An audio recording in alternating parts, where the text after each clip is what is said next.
Wine Talk Wednesdays. I have the baddest AB here, and I just want to say I'm very honored to have you here. I'm really excited to work with you.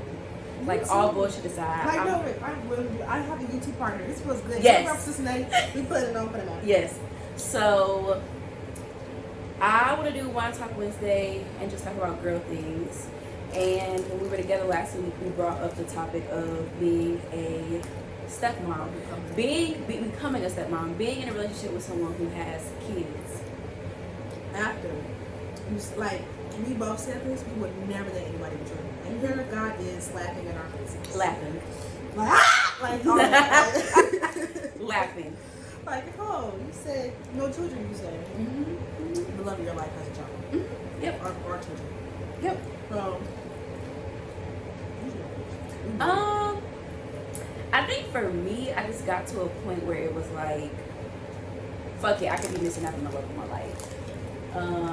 I always said I wanted to be that person's first. I want to be your first baby mama. I want to be the first woman to carry the child for you. I wanted to be the first. I will say, at the time, I was bisexual. I'm no longer bisexual. I'm a lesbian. Mm-hmm. I will say I had a very hard time conceptualizing that you could be with someone who has kids and that person be a female. Like, for me, being with a female was more so the sexual aspect of it. Like, I just want somebody I can fuck on because I'm attracted to a woman. Mm-hmm. I did not fully think that you could be in a committed relationship with a woman and it be healthy. You talk about things like marriage, you talk about things like having kids. I did not think that was possible. So when I met my wife, I was like, you know what, fuck it, I'm gonna give it a shot. Mm-hmm. So what changed that? Like, what changed it? I think when I saw how she was, like, her taking care of her child, like, turned me on a little bit. Like, her talking about her child was like, okay, you got a bullshit ass parent out here. Like, you really does this. I think that's what did it for me. She also does not deal with our child's father, so it's not like I gotta deal with the baby daddy drama. We don't worry about that. It's just us. I'm the mama, she the daddy. That's it. Mm-hmm. That's it. So I think that was what changed it for me. Like, okay, it's possible. It's possible. So how was it adjusting to being a mother? Oh, it was hard. It was hard. I'm the oldest of 7, so I feel like I have a mother instinct already. Like, I've been being a mom, so to speak. I've been helping kids get ready for school and all of that. But when you're responsible for a kid, it's hard. I'm selfish sometimes. So in the beginning, I want to hang out with, like, just you. I want to go to a hotel. Why she coming with us? Like, you ain't got no sitter. Oh, okay, all right. That was hard. Like, I want to pick up and go. Yeah. We can't do that. And I knew that with me, I'm open about it. I am selfish. Well, in that aspect, because I have a heart of gold. But 2 things for me. I didn't grow up the only child, but I grew up the baby. And by the time I got here, my siblings 7 years, 12 years older than me, so they were full well and grown. Yep. By the time I got here, I have that selfishness where it's like, I love you, I'm giving my heart, I'm a giver. Mm-hmm. But when it comes to my man, I don't want to have to put the baby down so I can get some dick. I don't want to do that. I don't want to have to, oh, baby, take one baby. I got to make sure that we got pampers. And your children are grown. Like, elementary. I also dealing with the 1-year-old. Mm-hmm. So that's a huge adjustment. But for me, I grew, like, my first job was working with daycare. My mom ran 2 daycares, so I understand. I know how to deal with this.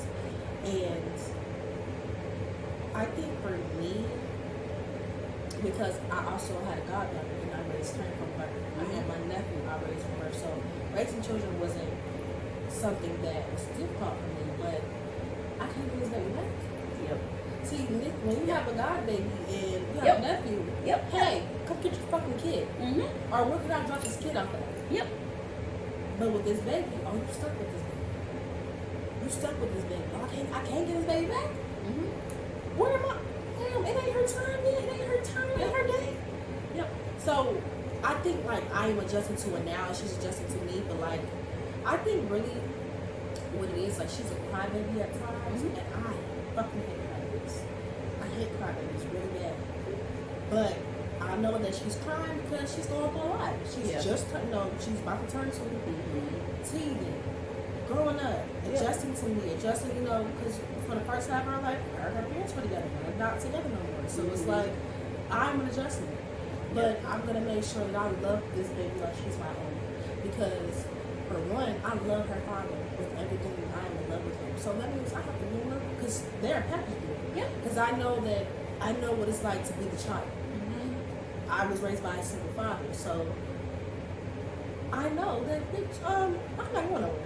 I done told people, it's like, look, I know respect, but you can't push me out. Yep. Like when my parent, before my dad and his my stepmother got married, or my mother's mom got married, she had made a comment like, I'm not marrying you, I'm in my daddy. And I laughed in her face. I said, you think that you're marrying my daddy, you're not marrying me? You're delusional. I said, and I said it like that. I got in trouble for saying that, but I'm like, Daddy, I'm not. You try to cuss me out, and we are a package deal. Yep. We've always been a package deal. I am you. You are me. I came from you. You think you are married? Like you, it's never gonna be her over me. Like maybe my other siblings, but me, but me, like I'm my dad's only biological child. But he has raised my older sister. He has raised my older brother. And he's the dad figure. Yep. So if I have a stand up, like the last video, I have a provider, I have somebody that handles business. Okay? Part of that accountability is holding down the daughter as well. Yeah. When you out doing what you gotta do, I'm gonna make sure that she's fed, she's clothed, she's even disciplined, because that was something that was, hard for me because baby dad. I ain't gonna lie, she bad as hell. My daughter is too. And bad as hell. And I want to get to the point where I can identify her as my daughter, but right now that's your baby. And at times, because she's still learning, she calls me mom. I don't allow that because I don't want it to be any confusion until she's able to realize my mom is who she is and this is Abby. Yep. I'm not opposed to her calling me mommy, but until she can differentiate, whatever you say, I'm Abby. Yep. I'm just Abby. I don't mean that I'm not. I know why she calls me mom because I give her motherly love. Yeah. We have our routine. When she wakes up, I give her what my mom gave me. We go stretch. Like I talk to her I talk to her, but she's still a child. So we're gonna sing and we're gonna dance. We're gonna do all that because that's how babies learn. She's already smart. So I make sure that I'm pouring into her like I need to. But at times when I feel overwhelmed, I communicate that. I look with. It's not a burden, but it's like, oh baby, I don't have to deal with this right now. Yep. But I don't want him to feel like she's a burden. And I had to learn how to communicate, hey, I need a break, without him feeling like, well, I still got to do it. You don't have to do that. Like, I don't want you to feel like it's like I'm overwhelmed because of it. No, shit's happening in mental. Yeah, but the crying is not making the shit happen in my world. So look, like I told him, like, I don't mind watching her. I love her. But my nigga, slap me and melatonin before we leave. Before you leave. Like, it had to get to the point. Don't just leave out for the night. And you haven't put her down. Help me.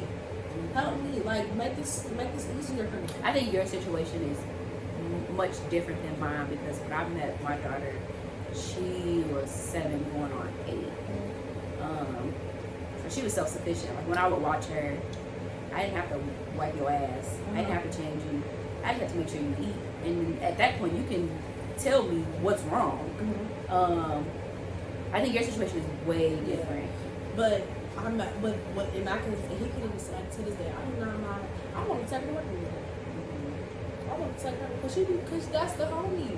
Like I know she could be, I think once you get past that awkward stage of like, I don't know if I'm gonna like this. It's not bad. It's an adjustment, but it's not bad. It's a small adjustment because when you love somebody and you're pure, Yep. You have to either, you know, you either on board, out the way, or no. Yep. So I knew that. Okay, I knew when before we got together. You know, this baby is new, but I know you. Yep. And I can say like this baby has changed him in the most positive way. And I said to him, like, you are not the same person I knew 3 years ago. You are calmer, you use more wisdom. You know, love that the Most High blessed you with this baby. Like, yeah. Although, you know, nobody's looking for a baby, nobody's looking for to become a parent. But she has changed him, and I love that. I love that he wants to be the dad. I love that at 24 he's a full-time dad. I love that. Because I don't know what other 24-year-old. Preach it. That's a full-time dad. I mean, my cousin, my shout out to my bitch Debbie and Mark.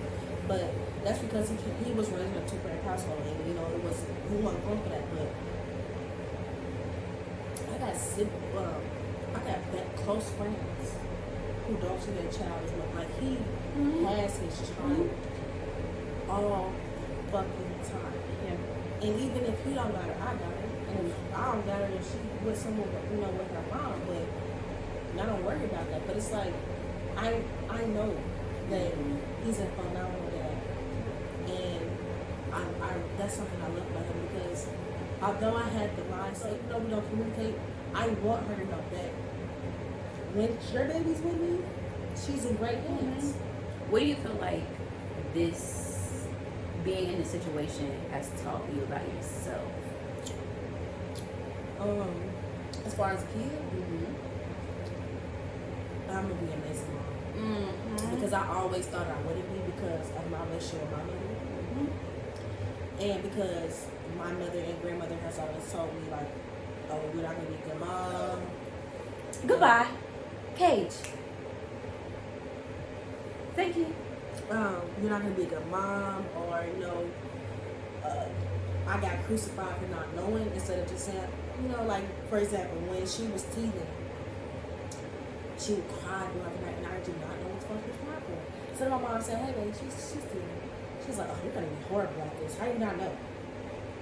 So those type things, paying attention. I'm like, well, I can give my kids back. Yep. Now this is good for me. Yep. But it showed me my style of parenting. I'm being amazing mom. My children are gonna have a safe space with me. They're gonna be able to be there. She's gonna be able to feel love and feel compassion and feel not just her, but you know, when she gets a sibling, if you have a child together and she has a sibling, the parenting will never change. This is practice. So while we stay together, I know what I like. I know what type of parent I know my patience too. This relationship has definitely, with her, has taught me patience, because you know, I think people forget that babies are human too, and it's just a little bit hard for them because they don't know. Yep. And me being in that space where I don't know either, it's like, okay, hold on, I ain't gonna yell at you, I ain't gonna pop you, I ain't gonna do that. It's discernment. Hold on, let's take a breather. And then using different parenting styles than I was raised with. Like, I love. Well, Kishaila, you married, so she is your responsibility. But being in a relationship, I have a responsibility to a certain extent. So I'm really not overstepping, but I don't have to do this. You don't, but I think it's like That's just me. Yeah, I think it goes back to your character and who you are as an individual. We don't have to, and even now, Bianca says all the time, yes, we're married, but you don't have to do the things that you do. You're not required to make sure she's straight. Think about playing this, or thinking about getting her into some type of sport, extracurricular, and paying for that. You don't have to do that. And you're right, I don't have to, but I choose to every day, because that's the type of person I am. I married you knowing that you have a child that needs to be taken care of. So I'm going to continue to do that every day. I know exactly what I signed up for. And then on top of that, that builds a relationship with you. So, you know, you don't want to just, oh, that's just my stepmom. You know, no. I want to be a source for you when you feel like you can't confide in your dad, or you feel like, I don't want it to be like, you know, I want it to be like, okay, my dad might tweet, but if I talk to Abby about it, she gonna give me the real, and if it's serious, she gonna tell my dad. But if I want her to feel like if we get that far to where she starts talking and, you know, she going through shit, she could tell me. If it, like, I want her to be, you know, if she can't talk to her mom about it, she can talk to me about it. Like, look, Abby, I had a horrible day at school, or, you know, but I mean, I used to feel like this. That's why, like, when she would call me mom, I would get not upset, but I'm like, no, I'm Abby. And I even had to, like, slow down on that, like, because I used to say it aggressively, I'm Abby, Abigail. But it's like, nah, she see you as a mother. And right now, she's not to the point where she'll know the difference. So if you give me mommy vibes, I'm readjusting like, I know I'm giving mom vibes right now. And I say it just like that, but I'm Abby. I know I'm giving mom vibes, but I'm Abby. It was the same thing with my daughter. She, within like the first 2 weeks, it was like, can I call you mommy? And she was only 7 at the time, and I'm like, I'm not really sure how I feel about that. And we had to take a step back. Like, we got to take a step back until I know that you understand why you're calling me that. And then once she was able to explain, well, I want to call you mommy because you do everything that our mommy does. You take care of me. You make sure I eat. You cook me dinner. We laugh. We watch movies. Like, you take care of me. That's what our mommy does. Okay, baby, go ahead and call me mommy. And I'm a kid at heart, so like I know that she really enjoys being around me because I'm watching Rio. I got her here for Rio. Honestly, all I have to say about becoming a stepmom and for the time being. It's a beautiful thing. It's a beautiful thing to help raise another human. But it's still